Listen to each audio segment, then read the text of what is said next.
Nggih. Ya, napa? Nyun sinom rukun Islam. Mangke dawahipun kepeling ingkang pelok. Nggih, sinom nek anu kae Pak Mantep kae dandang gula. Allahu ngono kae. Nek iki sinom, ayo. Sinom. Oke, pelak 6. Oh, pelak. Lho, pelak.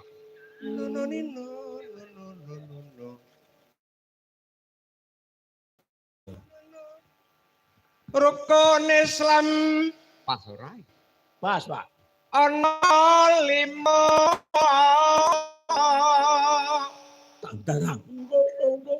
Tang. Ingkang wajib dan papatri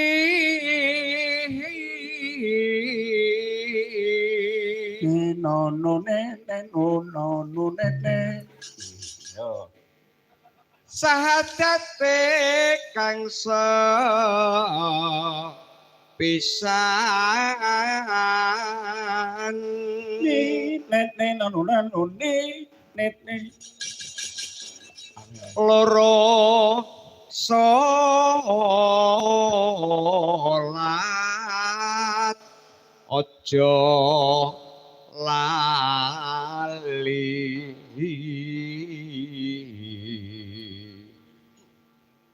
ditambah zikir ing wengi rukun Islam kaping 3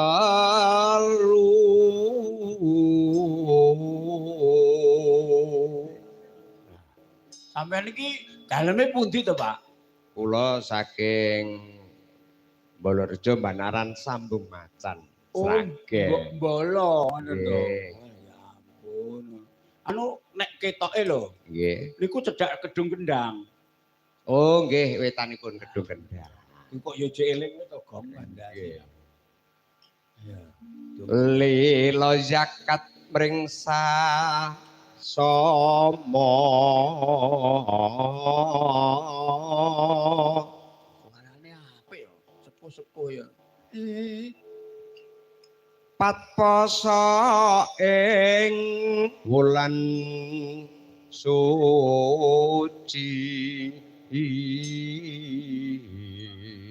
lah niki mengke tibake napa Pak? Kepeling. Oh kepeling ning pelok. Pelok 6 kepeling cara Jawa Timuran. Enten Pak. Nggih. Pungkasane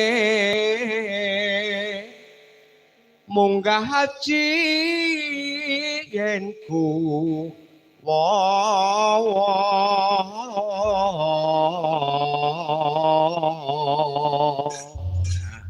ampuh ayo. Nggih niki men ora bayaran nek bayaran apik meleh. Rasa yang gledek.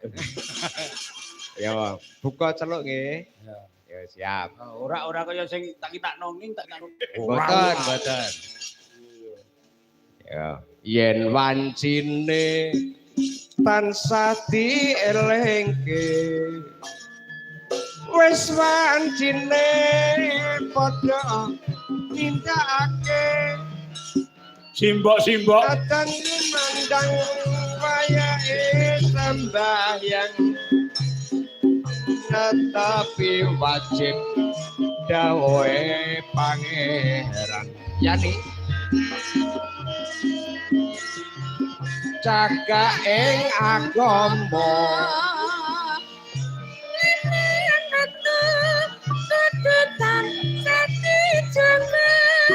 Nanu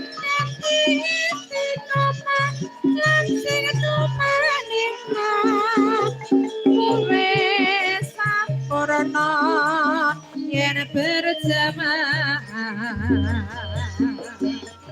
subuh luhur lan asar jamu selasa yakti ngedoke tindak mungkar maghrib lan nisa iku jangkepe prayogane ditambah salat sunah